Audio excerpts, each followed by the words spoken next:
ఇవాళ శుక్రవారం చాలా గొప్ప రోజు. దుర్గా శ్రీ సూక్తం ఆ రెండు విషయాలు చెప్పి నేను ముగిచ్చేస్తాను. దుఃఖేన త్రాయతే ఇది దుర్గా. దుర్గ పూజలు చేయడం మంచిదా, శ్రీ సూక్త పూజలు చేయడం మంచిదా? సామాన్యంగా శ్రీ సూక్తం వల్ల లక్ష్మీ ప్రాప్తి. నాకున్నది అభిప్రాయం, నేను ఎప్పుడూ మాధవ గణపతి గారితో ఎక్కువ మాట్లాడలేదు. ఏదో అప్పుడప్పుడు కలుస్తూ ఉండడం, మాట్లాడే తీరుబడి ఆయనకు ఉండదు, నాకు ఉండదు, ఇద్దరికీ లేకపోతేనే కుదరదు అది. అందువల్ల నేను అనుకుంటాను, ఇటువంటి చోట నాకు అనిపించింది కోటి శ్రీ సూక్త హోమం చేయాలి. కోటి శ్రీ సూక్త హోమం ఎక్కడ జరగదు. మరి ఎన్నేళ్ళు పడుతుందో, ఎన్ని అధిక మాసాలు పడుతుందో ఆ లెక్క అంతా కౌంటర్ అంతా కూడా మాధవ్ గారికి అన్నీ తెలుసు. ఏదో మాపోటి వాళ్ళని కూడా తోచిన సలహా చెబుతాం. తప్పకుండా కూడా దుర్గా హోమం, శ్రీ సూక్త హోమం చేయాలి. దుర్గా హోమం ఎందుకు చేయాలంటే మనకుండేటువంటి క్లేశముల్ని బాగా దూరం చేసి, మనం మంచినీళ్ళు మన ఇంట్లో బోరు వేసుకున్నాం. బోరు వేసుకుంటే ఏదో నీళ్ళలో కొంచెం తేడా వస్తున్నది. దాన్ని బాగా మంచి ఫిల్టర్ చేసి, వాళ్ళ ఫిల్టర్ కంటే మా ఇంట్లో ఫిల్టర్ చాలా గొప్పదండి, అది ఫిల్టర్ చేసి ఉదకాన్ని మనం అందరం కూడా పానం చేస్తున్నాం, ఉదకాన్ని వాడుకుంటున్నాం. ఆ ప్రకారంగా ఈ వచ్చేటువంటి ఐశ్వర్యాన్ని ఫిల్టర్ చేసేది ఎవరంటే దుర్గమ్మ.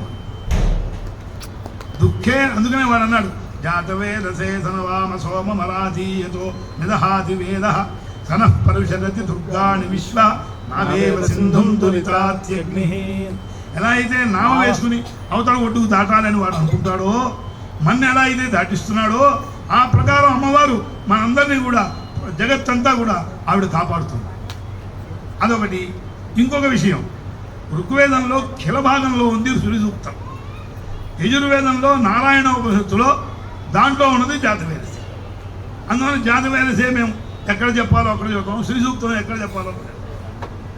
శ్రీ సూక్తం వల్ల ఏముంది, మనకి లక్ష్మీ ప్రాప్తి ఉంది. లక్ష్మీ ప్రాప్తి ఉంది.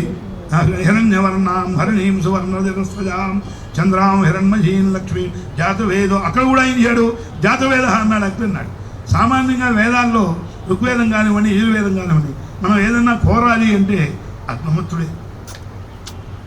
అగ్నిహోత్రుల ద్వారా మనకి రావాలి. నేను కేవలం ఇంద్రుడిని కోరుతా అంటే ఇంద్రుడు ఇవ్వడు. ఎందుకంటే ఇంద్రాయిస్తా అనే పోస్టులో మనం అగ్నిహోత్రులను వేస్తే ఇంద్రుడు మనకు కనబడ్డా, మనకు కనబడేది అగ్నిహోత్రుడు. అందుకని అగ్ని సర్వాదేవత అంది, ఆపోవై సర్వాదేవత అని చెప్పి అన్ని కలశాలు అన్ని బిందెలు పెట్టారు.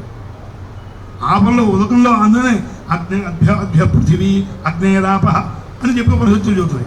అందువల్ల అగ్ని సర్వాదేవత అన్నాడు. కాబట్టి ఇంకొక విషయం కూడా, ఒక మాట తీస్తే ఒక మాట వస్తున్నది. కాబట్టి మనము బ్రాహ్మణం అగ్నిహోత్రుడు ఒకసారి పుట్టాం, వేదం చెబుతున్నాడు. ప్రజాపతిర్వావజ్యేష్ఠ సహ్యేథేనాగ్రేజత ప్రజాపతిర్కామయేత ప్రజాహేయేతి సముఖతస్త్రివృతం నిరమమీత తమగ్నిర్దేవతాన్వసుజ్యత గాయత్రీ ఛందోరథంతరగం సామ బ్రాహ్మణో మనుష్యాణాం అజః పశూనాం తస్మాత్తే ముఖ్య ముఖతో యసుజ్యంత అని 7వ కాండలో మొదటి ప్రశ్నలో ఇది ఉంది. 7వ కాండం మొదటి ప్రశ్నలో ఇది ఉంటే, పురుష సూక్తంలో ఏం చేశారు? పురుష సూక్తం బ్రాహ్మణో సింహమాదీర్ బాహురాది కృత ఊరుదర సేద్వైశ్య అధ్యాత్మని ఊరికే ఉదాహరించాడు, ఇక్కడ వివరించాడు. నేను అనుకున్నాను, ఈ వివరణ పురుష సూక్తంలో ఎందుకు చేయలేదు అని నాకు ఒక సమాధానం. అప్పుడు అనుకున్నాను, సంహితలో చేశాడు కాబట్టి వివరణ, పురుష సూక్తంలో తక్కువ చెప్పేశాడు. ఒకదోడు చెప్పిందా 2 సార్లు చెప్పడం విషయాలు. వాళ్ళ విషయాలు చెప్పడానికే గత అంటుంటే మనం 50 రోజులు, నేను 10 సంవత్సరాలు ఆయన ప్రవచనం విన్నానంటారే, ఇది జ్ఞానమా అజ్ఞానమా? వారే ఒక చోట చెప్పి 2వ చోట చెప్పేసామండి మీరు చూసుకోండి అని వేదాలు విడిచిపెట్టాయి.